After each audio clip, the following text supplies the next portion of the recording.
ॐ अज्ञानतिमिरान्धस्य ज्ञानाञ्जनशलाकया चक्षुरुन्मिलितं येन तस्मै श्रीगुरुवे नमः। श्रीचैतन्यमनोभीष्टं स्थापितं येन भूतले स्वयं रूपकदा मह्यं ददाति स्वपदान्तिकं। वन्देऽहं श्रीगुरो श्रीयुतपदकमलं श्रीगुरून् वैष्णवांश्च। श्रीरूपं साग्रजातं सहगणा रघुनाथान्वितं तं सजीवं साद्वैतं सावधूतं परिजनसहितं कृष्णचैतन्यदेवं। श्रीराधा कृष्णपादा हंसगणा ललिता श्रीविशाखान्वितंश्च। नमो विष्णुपादाय कृष्णपृष्ठाय भूतले श्रीमते भक्तिवेदान्तस्वामिनिति नामिने। नमस्ते सारस्वते देवे गौरवाणी प्रचारिणे निर्विशेषशून्यवादी पाश्चात्यदेशतारिणे। श्रीकृष्ण चैतन्य प्रभु नित्यानंद श्री अद्वैत गदाधर शिवासादि गौरभक्तवृंद। हरे कृष्णा कृष्ण कृष्ण हरे हरे, हरे राम राम राम हरे हरे। नीलाम्बुजश्यामलकोमलांगं सीतासमारोपितभागभागं पाणौ महासाय कचारुचापं नमामि रामं रघुवंशनाथम। हरे कृष्णा, आप सबका स्वागत है। कल हमने डिस्कस किया था विश्वामित्र दशरथ के राज दरबार में आ चुके हैं और वो राम को अपने साथ ले जाना चाहते थे और दशरथ उसके लिए मना कर रहे हैं। उन दोनों के बीच में वार्तालाप चल रही है। तो हमने देखा था कि दशरथ अपने अटैचमेंट के कारण विश्वामित्र से बोल रहे थे कि आप राम और लक्ष्मण की बजाय मुझे ले जाइए, और विश्वामित्र बता रहे थे कि आप राम को नहीं जानते हैं, राम कितनी शक्तिशाली हैं और राम एक ऐसे डायमंड हैं जो कि पूरी दुनिया को रोशन कर सकते हैं। इस तरह से दोनों के बीच में वार्तालाप चल रही थी। तो एट लास्ट फिर ऐसा होता है कि दशरथ महाराज अब एकदम मना कर देते हैं, विश्वामित्र के चरणों पर गिर जाते हैं कि आप इक्ष्वाकु वंश का जो वंशज है उसको क्यों ख़त्म करना चाहते हैं। बहुत मुश्किल से यज्ञ करने के बाद मुझे राम प्राप्त हुए हैं और राम बहुत छोटे हैं, तो आप उनको मुझसे मत लीजिए। इस तरह से दशरथ बोलने लगते हैं और रोने लगते हैं ज़ोर ज़ोर से।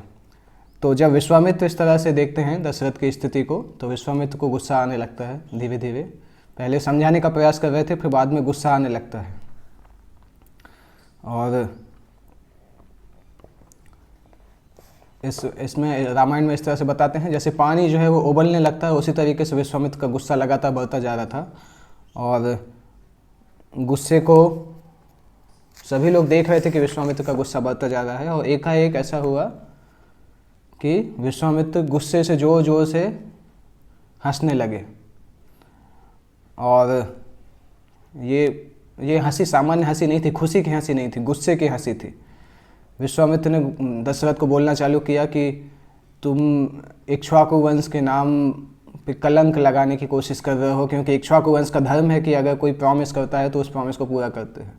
तुमने पहले प्रॉमिस किया कि तुम मुझे जो चाहिए वो मुझे दोगे, और अभी तुम उस प्रॉमिस को झूठा कह रहे हो। तुम्हारी कोई इच्छा नहीं उसको फुलफिल करने की। और विश्वामित्र की इच्छा थी संसार की भला करने के लिए यज्ञ करने की, और वो राम को संसार के सामने लाना चाहते थे। तो विश्वामित्र की जो सेवा की इच्छा थी, उस सेवा की इच्छा के बीच में दशरथ आ गए थे, इसलिए विश्वामित्र बहुत नाराज़ थे। विश्वामित्र ने बोला दशरथ को कि तुम एक बार फिर से सोचो, अगर तुम मुझे राम को मेरे साथ नहीं भेजोगे तो तुम अपने वंश की जो मर्यादा है उसको डुबा दोगे।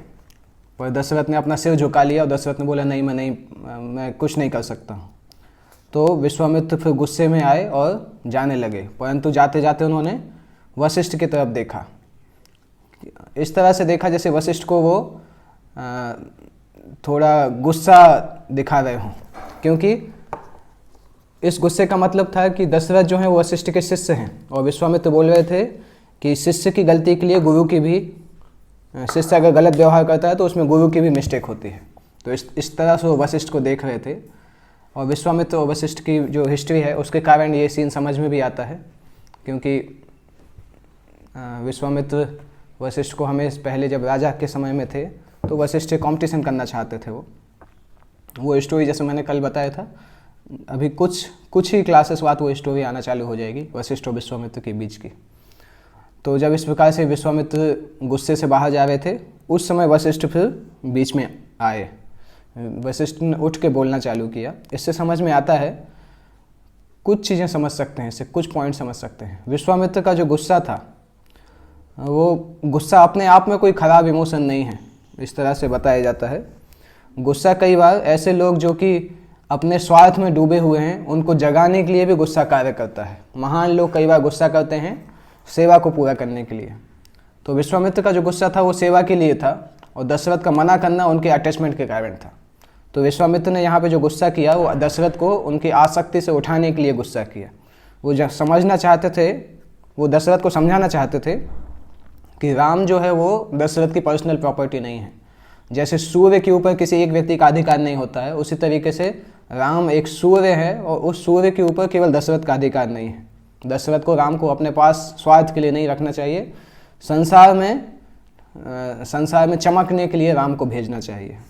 तो ये एक लेसन समझ सकते हैं कि गुस्सा, जब साधु पुरुष जब गुस्सा करते हैं भगवान की सेवा के लिए तो वो गुस्सा फिर सही कार्य करता है। और वशिष्ठ के बीच में आने से हम ये समझ सकते हैं कि जो मिनिस्टर और गुरु हैं उनकी जिम्मेदारी है कि अगर उनका शिष्य कुछ गलती कर रहा है तो वो आके उस गलती को करेक्ट करें।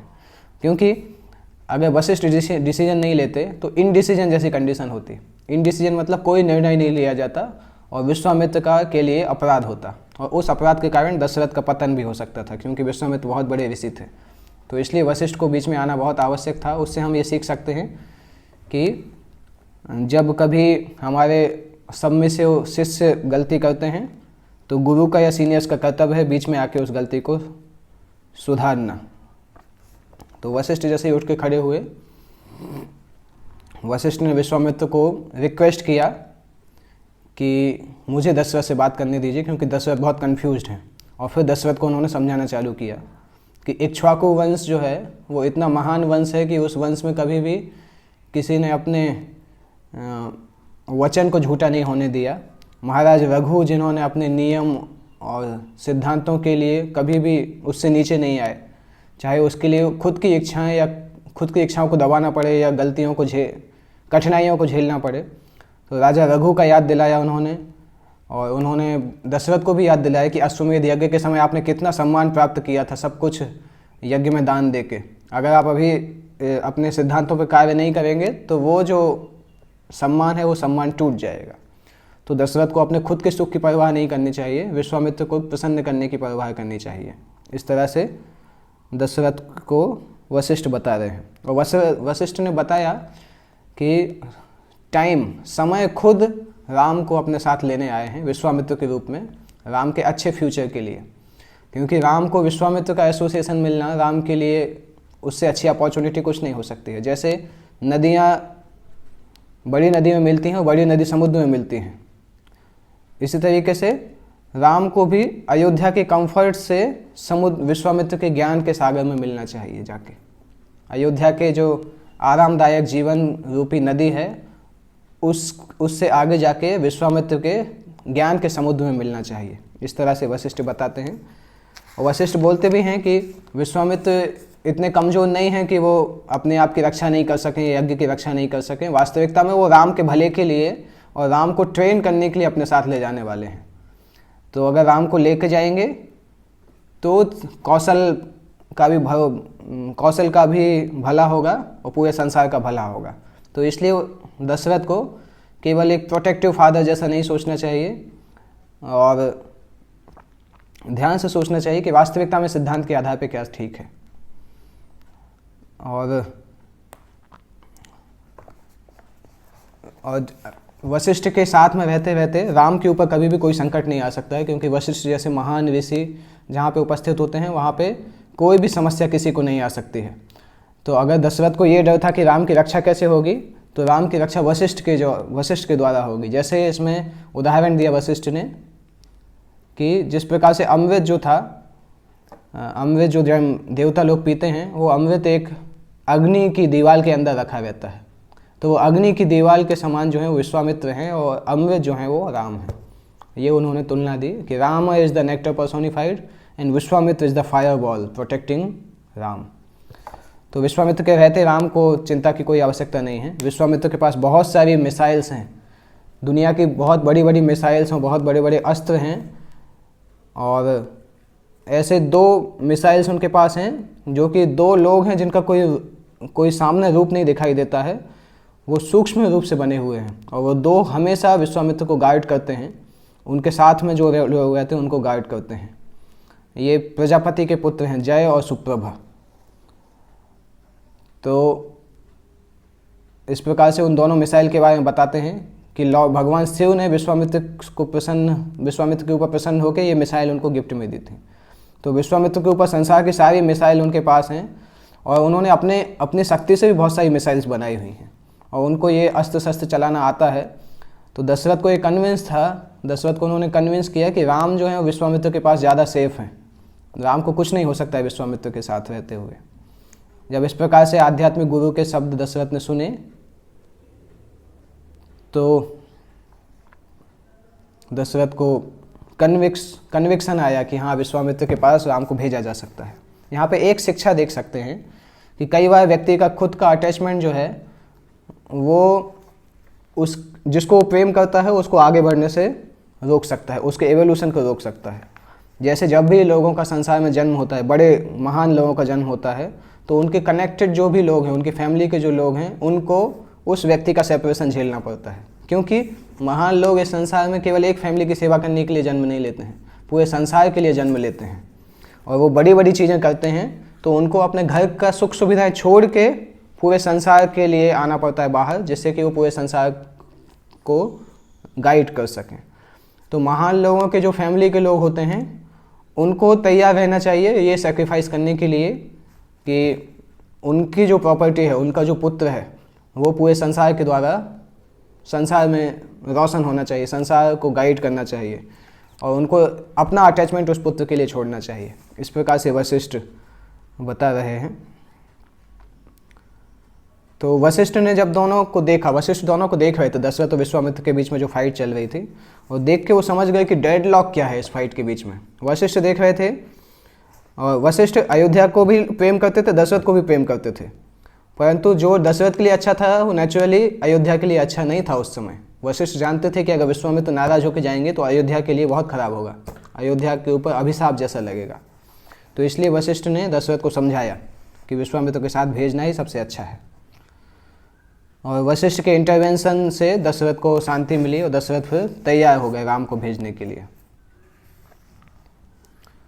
दशरथ ने राम को बुलाया, राम की माँ भी आई राम को आशीर्वाद देने के लिए और दशरथ ने राम को आशीर्वाद दिया, उनके माथे पे किस किया और फिर राम को विश्वामित्र को दे दिया। राम के साथ साथ दशरथ ने लक्ष्मण को भी दे दिया। सबको पता था कि दोनों भाई हमेशा एक साथ रहते हैं, अलग अलग नहीं हो सकते, इसलिए राम और लक्ष्मण दोनों एक साथ गए। दशरथ ने यहाँ एक बार भी ये जरूरी नहीं समझा कि राम से पूछें कि राम की इच्छा है जाने की नहीं, और राम ने भी कभी इसको कंप्लेन नहीं किया कि उनके पिता ने उनसे बिना पूछे उनको कहीं भेज दिया। इसको बोला जाता है प्रेम। जब हम किसी को इतना प्रेम करते हैं, हमें पता है कि हम जो बात बोलेंगे वो व्यक्ति मानेगा। और राम को भी दशरथ के प्रति इतना प्रेम है कि उनको भी पता है कि उनके पिता का जो भी बोलना है वो उनके लिए धर्म के समान है, उसके पीछे उसके अलावा उनको और कुछ सोचना नहीं है। तो इस प्रकार से अगर किसी जूनियर का सीनियर के लिए फेथ होता है और सुपीरियर का डायरेक्शन पालन करने की इच्छा होती है, तब उस भक्त का या उस व्यक्ति का जीवन अपने आप में हमेशा सुरक्षित रहता है, उस प्रेम के कारण और उस श्रद्धा के कारण। तो इस प्रकार से जब राम और लक्ष्मण जब जा रहे हैं तो सारी रानियां और दशरथ सबकी आंखों से आंसू आ रहे हैं और दशरथ ने विश्वामित्र को बोला कि वो अपने दोनों बच्चे विश्वामित्र को दे रहे हैं और आज के बाद से विश्वामित्र उनके माता भी होंगे और पिता भी होंगे। क्योंकि दशरथ को ऐसी आशा थी कि विश्वामित्र तो बहुत तपस्वी हैं, बहुत हार्ड भी हैं, तो पिता के जैसे तो रहेंगे परंतु माँ के जैसे रहने के लिए हृदय में सॉफ्टनेस की भी आवश्यकता है। इसलिए वो विश्वामित्र से बोलते हैं कि आज के बाद आप ही मेरे बच्चों के माँ और पिता दोनों हैं। तो इस प्रकार से विश्वामित्र के साथ जब दोनों भाई निकले, अयोध्या को छोड़ा और जंगल की तरफ गए और दोनों भाई राजकुमार की ड्रेस में थे, दोनों के हाथ में धनुष बाण भी था और सारे अलंकार भी दोनों पहने हुए थे।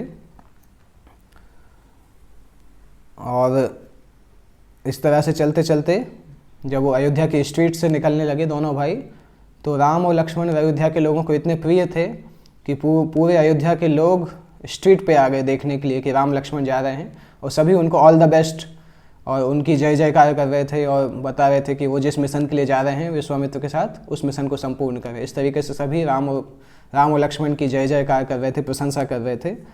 तो इस प्रकार से राम लक्ष्मण सबको बोलते हुए धीरे धीरे सिटी के गेट से बाहर निकले और चले गए।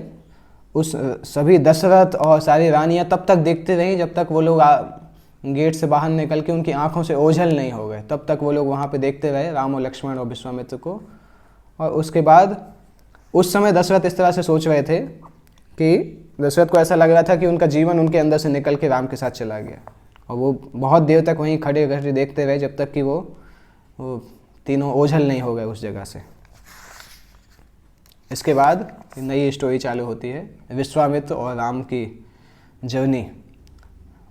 तो इसमें जब ये तीनों लोग जा रहे हैं अयोध्या से आगे निकल के कौशल राज्य की सीमा तक पहुंच गए हैं। सबसे आगे आगे विश्वामित्र जाते हैं, उसके पीछे राम जाते हैं और उसके पीछे लक्ष्मण जाते हैं। तो धीरे धीरे सिटी का जो रास्ता है वो ख़त्म होता है और फिर गांव का रास्ता चालू होता है। फिर धीरे धीरे पेड़ और फील्ड आने लगते हैं और धीरे धीरे जंगल आने लगता है। और जंगल की स्वीटनेस को जब राम लक्ष्मण देखते हैं पहली बार इतने घने जंगल में, तो दोनों बहुत आश्चर्यचकित होते हैं, बहुत खुशी भी होते हैं नेचर को देख के। जैसे जैसे वो जा रहे हैं तो विश्वामित्र हर वस्तु को दिखा रहे हैं कि जंगल में किस चीज़ का क्या मतलब है और सब कुछ उनको बताते जा रहे हैं, जंगल के बारे में गाइडेंस दे रहे हैं। और विश्वामित्र उनको बहुत सारी स्टोरीज भी सुना रहे हैं, क्योंकि विश्वामित्र को संसार की हिस्ट्री बहुत सारी पता थी। तो बहुत सारी स्टोरीज सुना रहे हैं हर वस्तु से संबंधित। और दोनों के दोनों बालक जो हैं, ये दोनों बालक उन स्टोरीज को बहुत ध्यान से सुन रहे हैं और बहुत उनको इंटरेस्टिंग लग रहा है। और दोनों बालकों को बहुत सारे प्रश्न थे, हमेशा बहुत प्रश्न पूछते थे। विश्वामित्र उनका सभी प्रश्नों का उत्तर दे रहे थे। इस तरह से करते करते वो लोग 8 मील चले। 8 मील के बाद वो सरयू नदी के दक्षिण किनारे तक पहुंच गए। और विश्वामित्र ने जब देखा कि दोनों के दोनों भाई बहुत थक गए हैं, तो विश्वामित्र के अंदर माँ के जैसी करुणा जाग गई। इस तरह से बताते हैं, मदरली कंपैशन, माँ के जैसी दया उनको आई कि दोनों बच्चे कितनी मेहनत कर रहे हैं और दोनों थक गए हैं। तो उन्होंने राम को बुलाया और उन्होंने सोचा कि अभी राम को बल और अति बल, ये 2 मंत्र देंगे, 2 मंत्र सिखाएंगे, जिससे कि बल अति बल मंत्र इस तरह से हैं कि उसके कारण व्यक्ति जो है जो ये दोनों मंत्रों को जप करेगा वो व्यक्ति बहुत शक्तिशाली हो जाएगा और उस व्यक्ति को कभी भी थकान महसूस नहीं होगी, बुखार कभी नहीं आएगा, राक्षसों के अटैक से हमेशा वो बचा रहेगा, चाहे वो जागे चाहे सोए। और हमेशा वो बहुत एक्सपर्ट होगा और बहुत सुंदर होगा, विद्वान बहुत होगा और वस्तुओं को अच्छे तरीके से सोच के डिसीजन ले पाएगा। कभी भी उसको भूख प्यास नहीं लगेगी और हमेशा फेमस रहेगा। इन दोनों मंत्र को जो याद करके जप करेगा, बल अति बल, तो ये दोनों मंत्र उन्होंने देना चाहा राम को।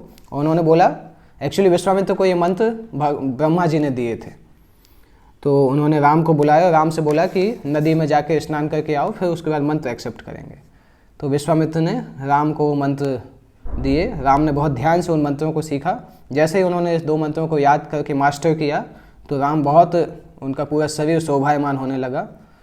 और मंत्र ने राम को बहुत एम्पावर किया था, परंतु तब भी राम बहुत विनम्र थे और उतने अपने आचार्य के लिए कृतज्ञ थे कि उन्होंने उनको ये मंत्र दिया और विश्वामित्र को पहले ही जैसे सेवा करते रहे। ये बात इम्पॉर्टेंट है यहाँ पे कि विश्वामित्र ने केवल राम को बोला कि आप स्नान करके वो मंत्र स्वीकार करिए। लक्ष्मण साथ में थे परंतु लक्ष्मण को नहीं बोला। इसके पीछे एक कारण है कि विश्वामित्र ने केवल राम को बल अति बल मंत्र क्यों दिए, क्योंकि लक्ष्मण हमेशा अपने आप को राम का सर्वेंट मानते थे।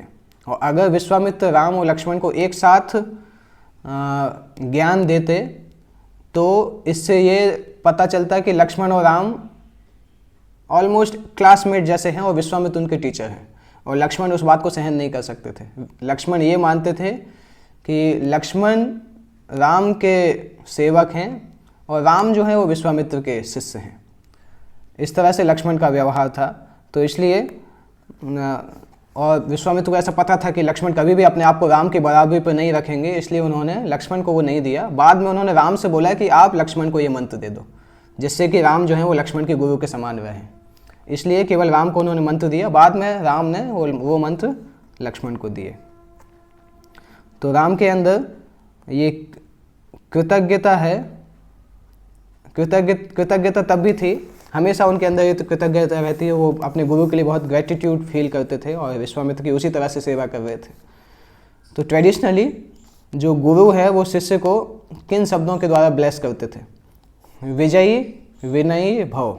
विजयी मतलब विक्ट्री, विनयी मतलब विनम्र।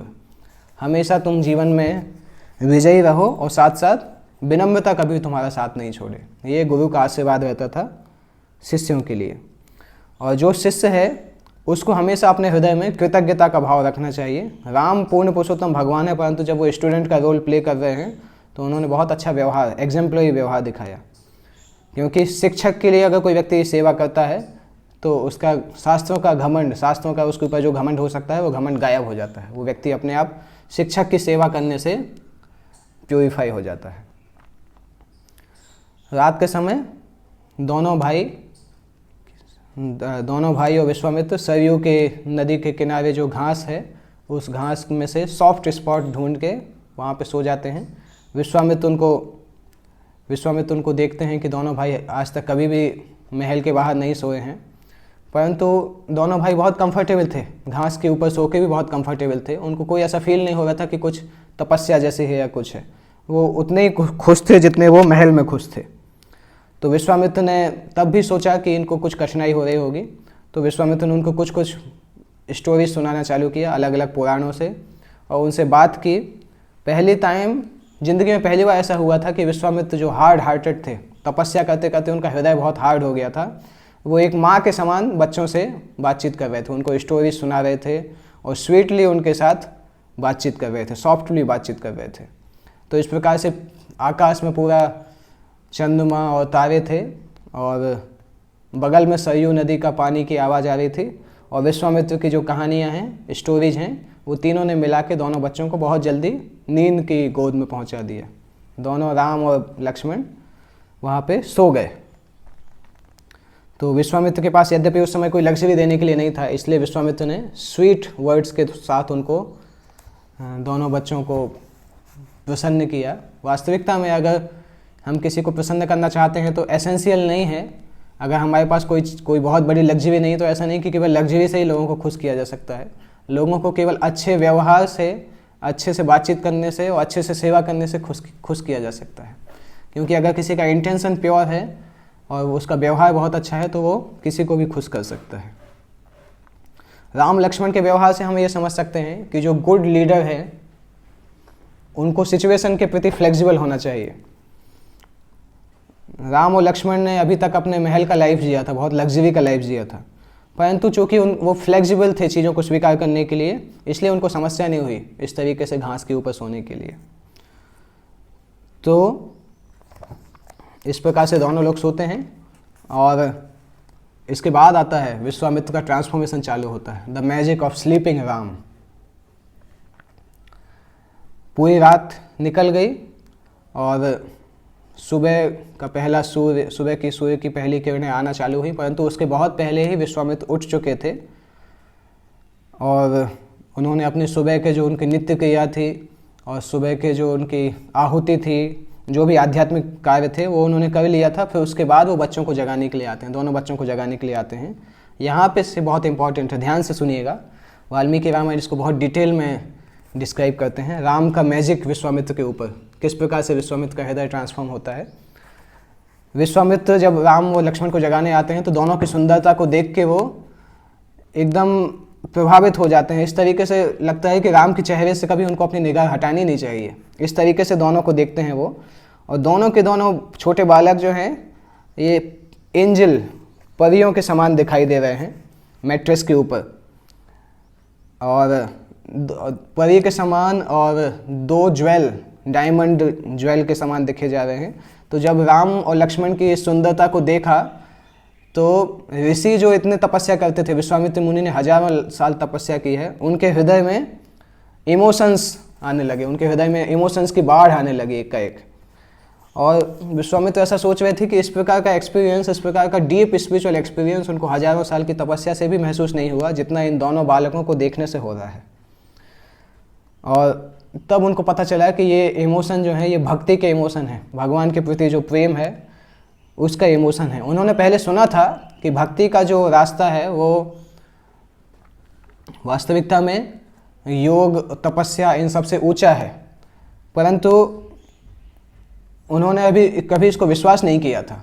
उन्होंने कई लोगों से सुना था कि भक्ति और भगवान को समर्पण करना जो है भक्ति का रास्ता, और भगवान को प्रेम करने का रास्ता जो है वो तपस्या और बहुत कड़क कार्य करने इससे ऊपर माना जाता है। परंतु विश्वामित्र ने कभी उसको गौर से नहीं देखा। परंतु आज जब वो राम की सुंदरता को देख रहे हैं तब उनको पता चल रहा है कि भगवत भक्ति या भगवत प्रेम जो है कितना बड़ा एक्सपीरियंस है, जो कि कभी भी तपस्या से हासिल नहीं हो सकता है। तो इस प्रकार का जो एक्सपीरियंस हो रहा है, सबलाइम ओवर पावरिंग एक्सपीरियंस, उससे उनको पता चला कि वास्तविकता में उन्होंने जो तपस्या की है वो इतनी यूजफुल नहीं है जितना राम और राम के प्रति प्रेम या राम के प्रति सरेंडर। तो राम की जो ब्यूटी है और राम की जो डिविनिटी है, दिव्यता है, वो विश्वामित्र को अभी फोर्स कर रहे हैं राम के प्रति सरेंडर करने के लिए। तो भक्ति के रास्ते में और तपस्या के रास्ते में एक अंतर है। भक्ति के रास्ते में हम दूसरे व्यक्ति के प्रेम की महत्ता को समझते हैं और अपने खुद की अंदर कमियों को ढूंढते हैं, और जब हम ये देखते हैं कि दूसरा व्यक्ति कितना महान है, कितना अच्छा है, और हमारे अंदर कमियां हैं, तो हमें विनम्र बनाता है भक्ति का रास्ता। और ये विनम्रता जो है इससे आध्यात्मिकता में तेजी से प्रोग्रेस होती है। जो भी भक्त विनम्र है उसको आध्यात्मिक जीवन में समस्या नहीं होती, उसका प्रोग्रेस अच्छा होता है। जबकि तपस्या के रास्ते में जब व्यक्ति तपस्या करता है तो उसको अपनी महानता के ऊपर घमंड होता है, और उसको ऐसा लगता है कि मैंने इतना सब कुछ हासिल किया है, उसके कारण वो अपने आप में अच्छा सोचता है। तो भक्ति के रास्ते में लोग भगवान को प्राप्त करना नहीं चाहते, भगवान की सेवा करना चाहते हैं, और भगवान की सेवा करने से भगवान उन पर प्रसन्न होकर भगवान उनको अपने शरण में ले लेते हैं। जबकि तपस्या के रास्ते में व्यक्ति को खुद मेहनत करनी पड़ती है, इसलिए भक्ति का रास्ता सुपीरियर माना जाता है।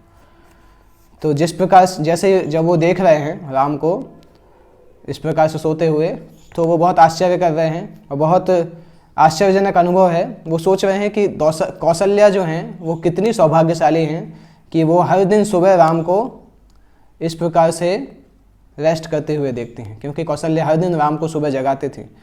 तो वो बोल रहे थे कि आज जो मैं ये देख रहा हूँ राम की सुंदरता को, कौशल्या इतनी सौभाग्यशाली हैं कि हर दिन वो राम की सुंदरता को देखते हैं, और अपने मन में वो उन्होंने एक श्लोक बनाया और कौशल्या को ग्लोरीफाई कर रहे हैं, कौशल्या के सौभाग्य की प्रशंसा कर रहे हैं। और इतने ज़्यादा विश्वामित्र इमोशनल हो चुके हैं कि वो एक श्लोक बोलते हैं परंतु उस श्लोक को पूरा नहीं बोल पा रहे हैं। उनका हृदय चोक हो गया है, गला चोक हो चुका है उनका, कि कौशल्या के सौभाग्य को सोच के और कौशल्या की प्रशंसा करते हुए उनका गला चोक हो गया है, और बहुत देर तक कौशल्या कौशल्या कौशल्या कौशल्या बोल रहे हैं, उसके आगे श्लोक बोल नहीं पाते हैं।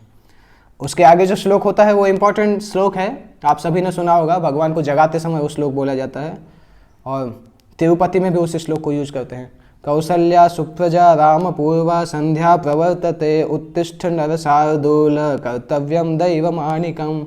ये श्लोक ओरिजिनली विश्वामित्र के द्वारा बनाया गया है। कौसल्या सुप्रजा राम पूर्वा संध्या प्रवर्तते। कौशल्या कितनी सौभाग्यशाली हैं जिन्होंने आपको जन्म दिया है। हे भगवान, कौशल्या इतनी सौभाग्यशाली हैं कि उन्होंने आपको जन्म दिया है। पूर्व संध्या प्रवर्तते, सूरज जो है वो पूर्व में उगने लगे हैं। उत्तिष्ठ नर शार्दूल, हे भगवान अभी आप उठिए। नर शार्दूल मतलब टाइगर एमंग मैन, मनुष्यों में सबसे शक्तिशाली। कर्तव्यम दैवमानिकम, कृपया उठिए और अपने वो कार्य करिए जो कि दिव्य कार्य कहलाते हैं।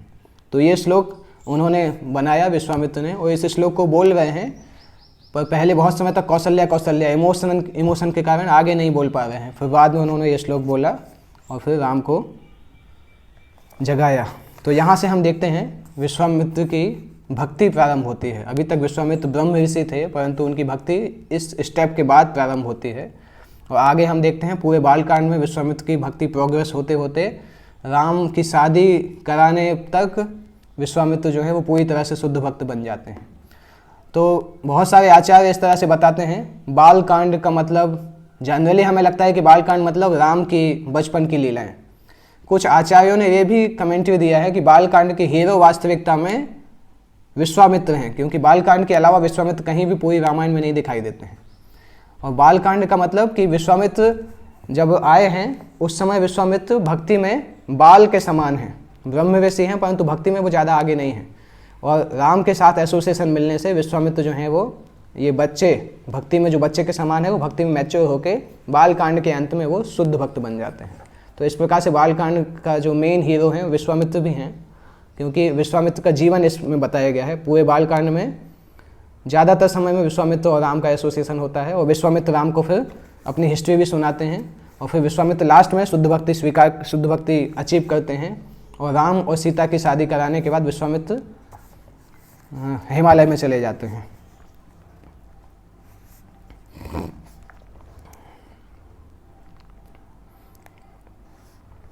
तो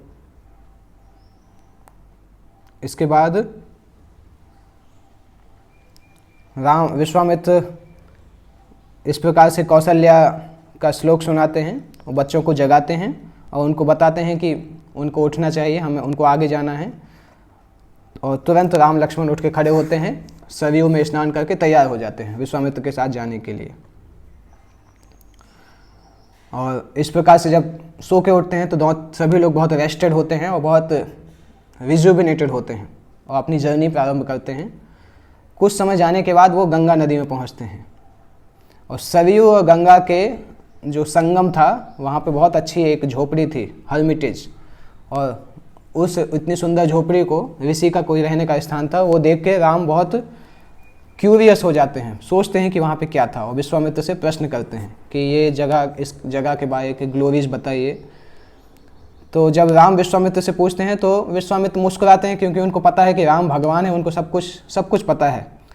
परंतु तब भी राम उनसे पूछ रहे हैं, पर साथ ही साथ विश्वामित्र भगवान की लीला में अविरोध फैलाना नहीं चाहते हैं, इसलिए विश्वामित्र उनको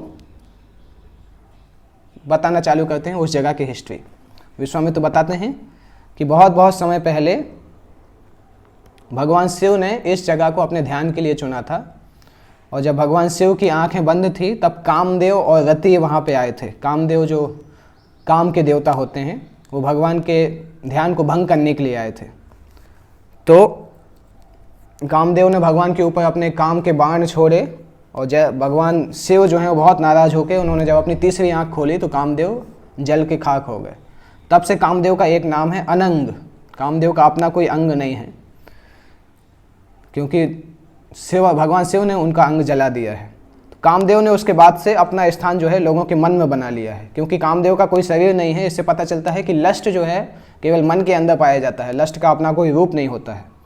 और जब लस्ट मन को आकर्षित करती है तो लस्टी माइंड से जो हम इंद्रिय भोग की इच्छा करते हैं वो बहुत कठोर लगती है, बहुत स्ट्रांग लगती है, और हम हर वस्तु को उसी तरह से देखते हैं इंद्रिय भोग को पूरा करने के हिसाब से। तो भगवान शिव ने जब उनको जला दिया, तब से चूँकि उनके कोई अंग नहीं बचा, इसलिए इस जगह का नाम अंग हो गया, ये राज्य का नाम अंग हो गया। बाद में उसी अंग के राजा हम देखते हैं कर्ण थे, अंगराज कर्ण। तो ये अंग वो जगह है जहाँ पे भगवान शिव ने तपस्या की थी और कामदेव को जलाया था।